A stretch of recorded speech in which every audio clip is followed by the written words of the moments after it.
नमस्कार दोस्तों, आप देख पेपर एनालिस्ट यूट्यूब के माध्यम से। दोस्तों बात करते हैं आरबीसी 12वीं बोर्ड परीक्षा पेपर 2025 का अंग्रेजी साहित्य का पेपर के बारे में बात करते हैं। ऐसा ही पेपर आएगा जो वहाँ आपको बताने वाले हैं। ये पेपर आपका 2 अप्रैल का होने वाला है।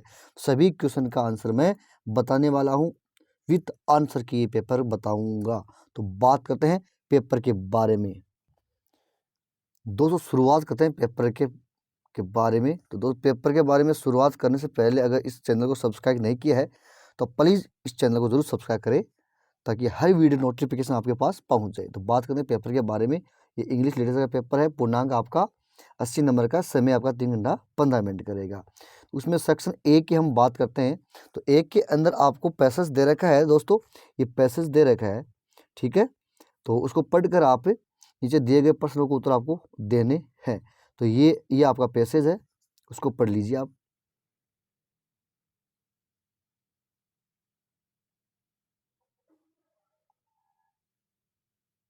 उसके बाद में ये नीचे दिए गए प्रश्न आपके सामने यहाँ पे आगे है, उनके उत्तर आपको देने हैं। तो पहले में राइट आंसर ए हो जाएगा, दूसरे में सी हो जाएगा, तीसरे में बी हो जाएगा,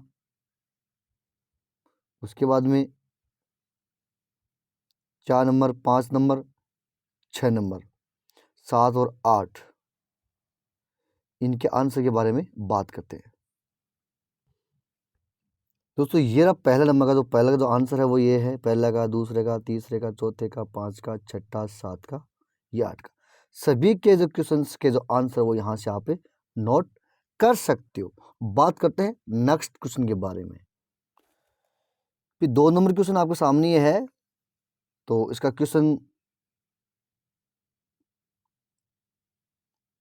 देख लीजिए। इसका आंसर मैं आपको एक साथ बताने वाला हूँ। 2 नंबर क्वेश्चन है, ठीक है। 2 नंबर में आपको ये प्रश्न दे रखा है। तो पहले में आपका सी आ जाएगा, नेचर। दूसरा में बी आ जाएगा, ठीक है। उसके बाद में फिर तीसरा नंबर में आपका बी हो जाएगा, चौथे का, 5 का, छठा, 7 का और 8 का। इनका आंसर के बारे में बात करते हैं। दोस्तों ये रहे आपके जो क्वेश्चंस है, 2 नंबर का क्वेश्चन है। उनका पहला का, दूसरे का, तीसरे का, चौथा, 5 का, छठा, 7 का, 8 का, ठीक है दोस्तों। तो इस प्रकार का 2 नंबर का क्वेश्चन था। सब यहाँ से आप नोट कर सकते हो उनका आंसर। बात करते हैं नेक्स्ट क्वेश्चन के बारे में। उसके बाद में सेक्शन बी आता है। तो सेक्शन बी के अंदर 3 नंबर क्वेश्चन आपके सामने है। इसमें आपको 150-200 शब्दों में आपको लिखना है, इसी, ठीक है। तो 3 नंबर क्वेश्चन देख लीजिए। उसके बाद में 4 नंबर का क्वेश्चन है। ये आपका 6 नंबर का है। फिर इसमें आपको अथवा भी देखने को मिलेगा, इसका भी आंसर मैं आपको बताने वाला हूँ। फिर सेक्शन सी है। सेक्शन सी में आपको लेटर टर्म्स करने हैं। इनमें से 2 करने आपको, लेकिन मैं आपको चारों के आंसर बताऊंगा, ठीक है। तो 5 नंबर का क्वेश्चन देख लीजिए। 6 का है, 6 में आपको पैसेज दे रखा है। पैसेज के हिसाब से आपको उनके आंसर आपको देने हैं। तो ये क्वेश्चन देख लीजिए, सबके आंसर मैं आपको बताने वाला हूँ। फिर 7 नंबर क्वेश्चन है, फिर 8 है, 9 नंबर क्वेश्चन है, 10 है,